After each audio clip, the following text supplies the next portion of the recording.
You're listening to the Talking Headways Podcast Network. Talking Mondays. Keep moving on. Keep moving on. Talking Mondays. Keep moving on. Keep moving on.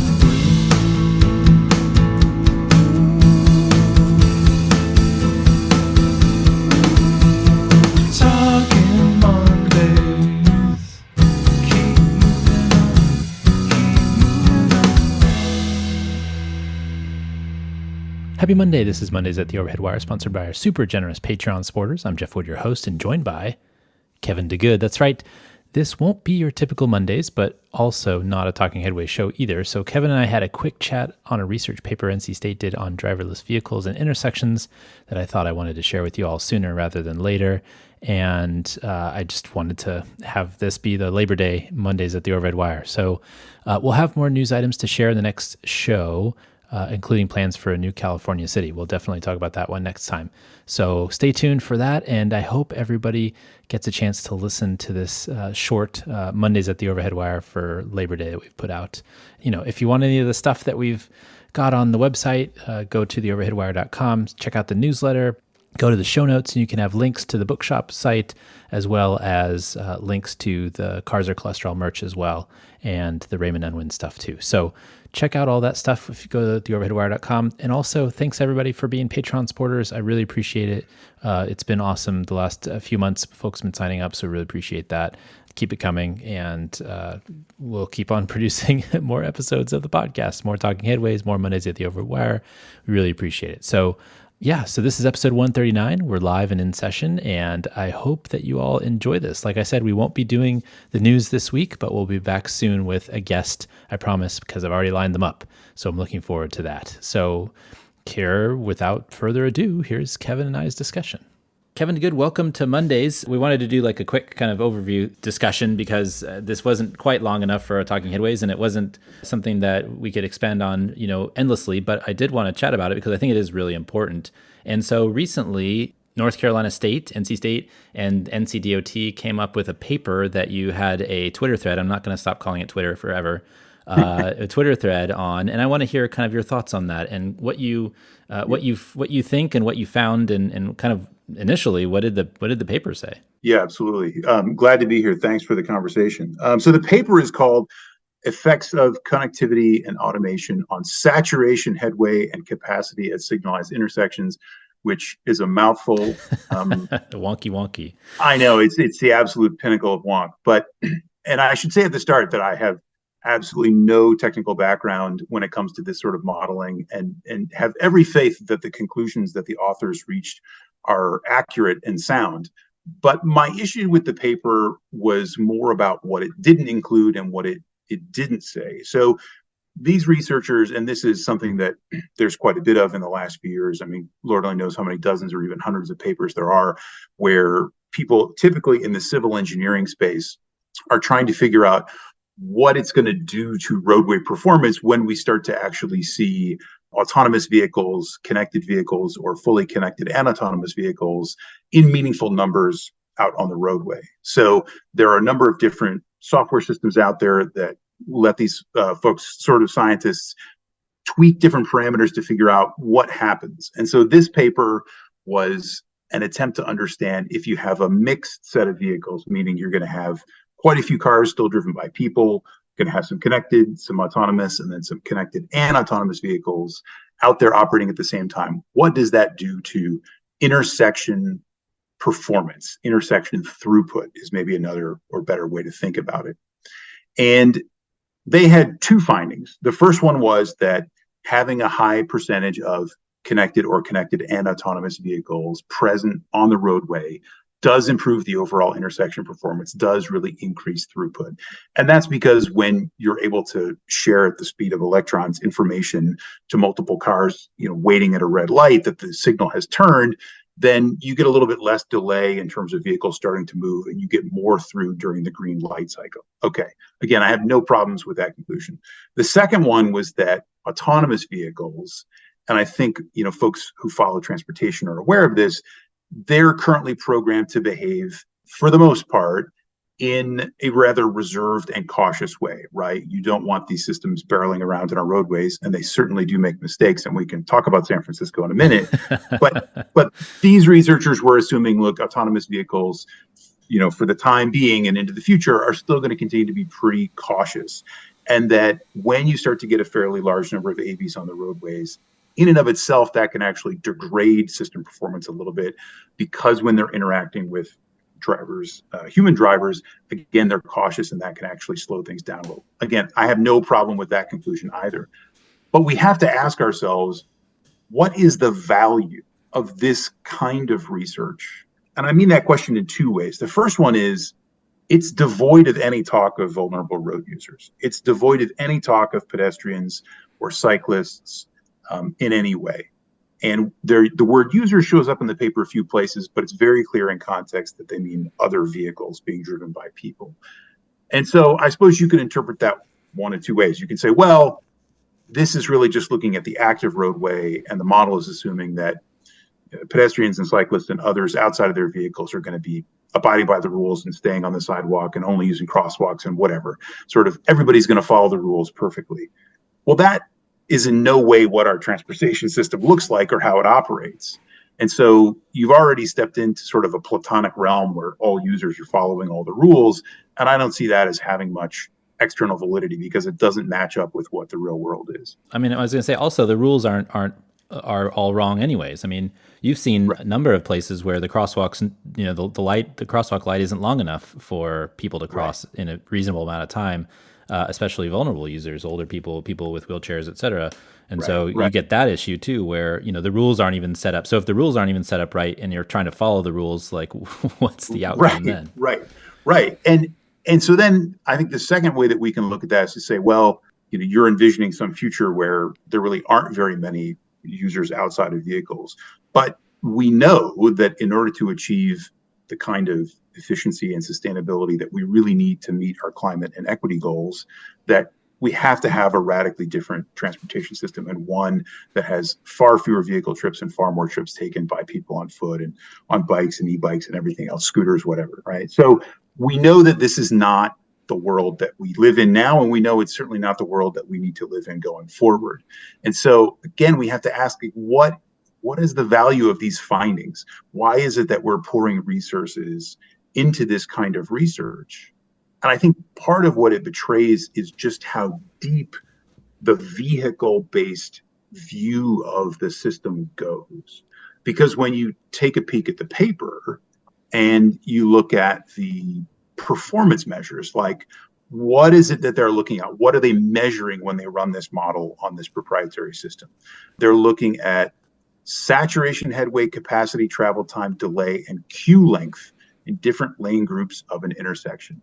None of those measures have anything to do with people or the system. They don't have to do with the idea of a system having destinations where you're no longer trying to maximize throughput of vehicles, right? It's one thing to run a model like this on a limited access highway lane or something like that, where maximizing throughput safely, I might add, is really what you're trying to do. But that's not what we're trying to do on the surface system.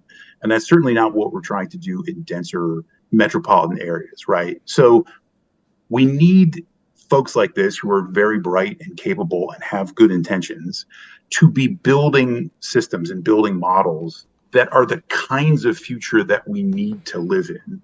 And we have to have this radical break with a vehicle first, a vehicle throughput performance measure first view of this system. I think that's really my main criticism of the paper and the effort that went into it.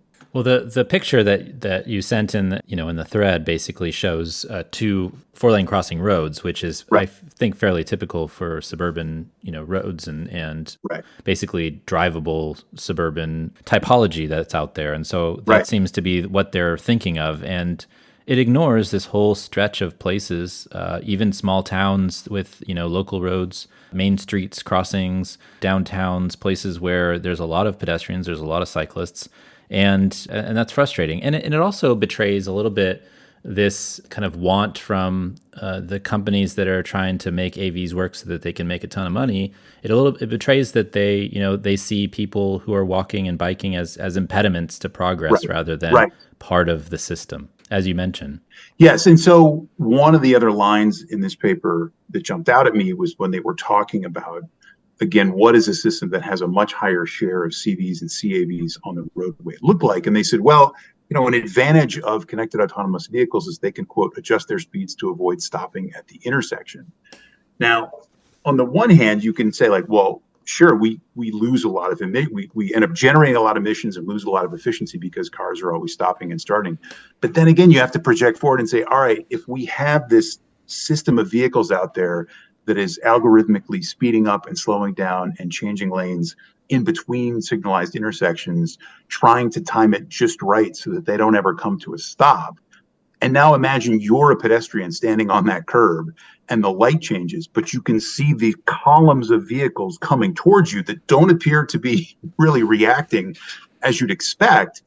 And you're thinking, well, I'm supposed to cross these 2 or 3 or 4 or 5 lanes and try to make it to the other side before this light changes. And oh, by the way, these vehicles are trying to time this so that they don't ever come to a complete stop. Like, to me, it's terrifying enough when I see vehicles coming to a full stop, let alone looking at a column and thinking that they might not ever fully come to a stop because they're supposedly going to time it just right. Like, that is a frightening future. And again, it begs the question, is that really where we're trying to go? But I think there's a certain sort of autopilot where highway agencies do what they do, civil engineers do what they do, and we're going to keep building up this analytical capacity that says, no, we need to be prioritizing vehicles. And again, I think it starts, fight the battle on all fronts, and that includes research. So, in the best world, we would have these folks doing research to say, well, how is it that we get these vehicles to understand that there are other users and we have to act accordingly? And in fact, those users have priority and should have priority in the system over my car making it through this intersection without stopping. So what's not the answer, but like, what's the way to get these researchers and other people to like start thinking about other users? Is it a letter writing campaign? Is it just kind of awareness generally? Obviously you can write threads on Twitter all day, but it won't always, move a needle. So I'm just wondering, like, what are some of the ways we can actually push on that button, push back on Motordom 2.0, as maybe Peter Norton might call it? Jeff, if you're trying to tell me that Twitter is not how I affect the real world, I'm going to be crushed, because that's fundamentally what I get paid to do most of the time. So, I mean, it does to a certain extent. Obviously, we're talking about this right now because of Twitter, right? Yeah, so, of course. So there's that. But I don't know if the researchers from NC State actually saw your tweet. Maybe they did, right. But Yeah, I mean, I think it probably really starts with the federal government handing down to states a mandate to have a broader set of performance measures. And then without those, you're never going to get the kind of trickle down into the full breadth of the program, including the research arm of the state DOT program that you want, right? Until states fundamentally see their job as being more than improving the throughput of the primary highway system, the state highway system that they own and control, I don't see a great deal changing. But if you can get some broader and more sustainable and progressive performance measures embedded into the federal program under Title 23, and then hand those off to states to implement, then I think we're going to see some change.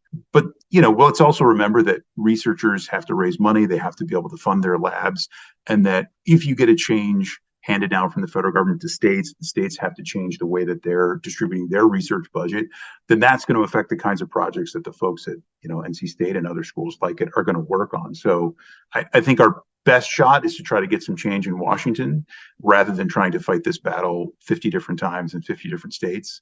But I'm sure others would maybe take a different tact. I don't know. I think folks are just trying every which way they possibly can to figure this out, and it's hard because sometimes you have administrations that are helpful, and sometimes you have administrations that just won't listen. So there's that situation too, and that goes for all 50 states too, and even all the the MPOs in the region too, and state DOTs and things like that. So there's so many there's so many access points, and it feels like a decentralized war. Yep. Yep. You're not Yep. sure whack-a-mole. You're not sure which one's going to pop up next. Right. And I know that there's people working on stuff. There's the fight for the MUTCD right now that's going on. There's obviously some state DOTs that are doing some progressive things, but at the same time, there's the business as usual ones, and there's the fightbacks that Mitch McConnell and Caputo are having about some just things that Stephanie Pollock put out. So there's just a lot of ways to do this, and I'm hoping that we can figure out one pinch point that we can access, one hole in the wall that we can run through. But it seems really hard lately. So much of it comes down to what is it people see as their primary role and responsibility. How do they define success? Where do they get acclaim from their peers? What is it that who gets the awards, whose research gets published, who feels like they went home at the end of the night and did their job well? And for a long time, people really define success in terms of laying down pavement and moving more cars and sort of reinforcing auto dominance and auto dependence, just because that was defined as success. And so part of what I hope is there's the technical changes, like reforming performance management frameworks at the federal level that states have to implement. But then just as important as that is, I think, trying to see different ideas so that the people who are entering the profession show up and can push for culture change from within, because they've adopted a different view of what their role is and they have different ideas of success. And hopefully we can come at it from the bottom up as well. So, I mean, one of the things that we just discussed was, AVs, and obviously here in San Francisco, we have the unleashing of Cruise and Waymo, which Cruise actually just got pushed back. The DMV actually told them to reduce their fleet by 50% because of some recent collisions with a fire truck and some other things that have happened. But, one of the things that, and I imagine that, and I've discussed this with other folks too, but I imagine that these things are going to continue to go forward just because of the inertia that we've been talking about. But one of the things that's frustrating is just the overall saturation of vehicles, and it's something that we didn't want before, and it's something we still don't want now. And so I think that that's something that the saturation and basically filling our roads completely with vehicles is something that I think people aren't really thinking about. They're thinking about those car commercials where on a Sunday morning they're showing you the vehicle driving in the middle of San Francisco with no vehicles around it. But in reality, you're sitting in a traffic jam with all these other people who aren't driving their vehicles either. And so I think that's something that we don't talk about enough, is this saturation. Yeah, and I think part of what's underpinning California's choices is, and this is true of a lot of different states, is there's this intense fear of being left behind, of missing out, of pushing away businesses that add greatly to the economy. And I fully understand that fear, and I understand that that can be a source of motivation to provide the kind of regulatory environment that businesses want, right? But at the same time, I think we do need to have the courage of our conviction to say that's not necessarily the future that we want. We can say, look, there are going to be private vehicles and there are going to be some single occupancy vehicle trips. There's going to be a certain amount of that, and that's okay. And if those can be safer because of modern technology, well, then I'm all for that, provided that modern technology really is safer. But you can still stand up and say, but that's really not going to be the backbone. That's not going to be the core of what we're doing. And if we wait 6 months or a year or 18 months or some other period of time, when we work out, one, if these vehicles really can perform as advertised, and two, even if they can, to say, we want to put this upper bound on it because that's not fundamentally what we want the backbone of our system to be. And that's okay too. And we need to have that courage and have that conviction. So using these vehicles where they're valuable and where they're useful, and there certainly will be situations where they are, but then not being afraid to say, and then we don't want it beyond that point. And fundamentally, California is an immense economy and is incredibly dynamic.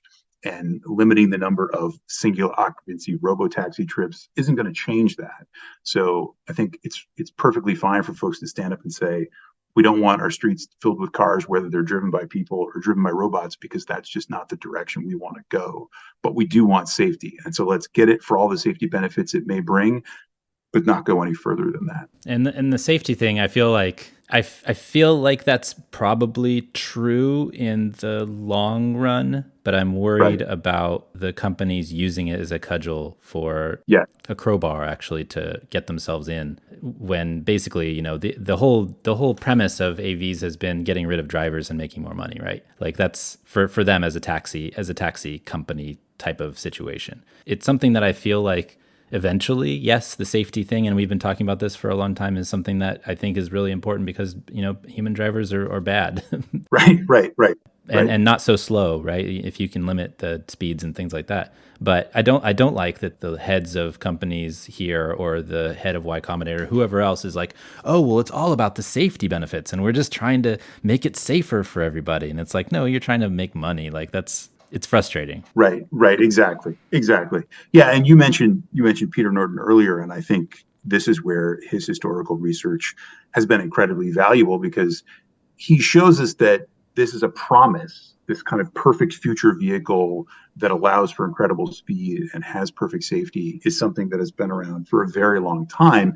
And it's sort of this ever receding shoreline. It's this horizon that we can never quite get to.